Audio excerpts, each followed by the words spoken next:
पटना के पकी सरकिया उहाँ कलशुप बिकाय, उहाँ नारियर बिकाय।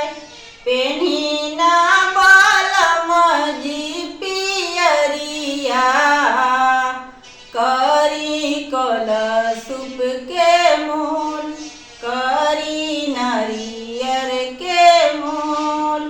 पटना के पकी सरकिया उहाँ नींबुआ बिकाय, उहाँ केरावा बिकाय। पेन्ही ना कवन बबू पियरिया, करी केरावा के मोल, करी नींबुआ के मोल। रउरा होई ना लहालही, हमरा एको ना सोहाय, हमरा कुछु ना सोहाय।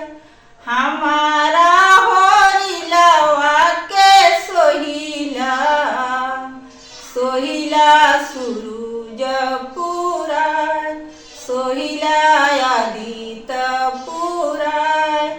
एक बालक छठी दिहती, हमरा सब कुछ सोहाय, हमरा सब कुछ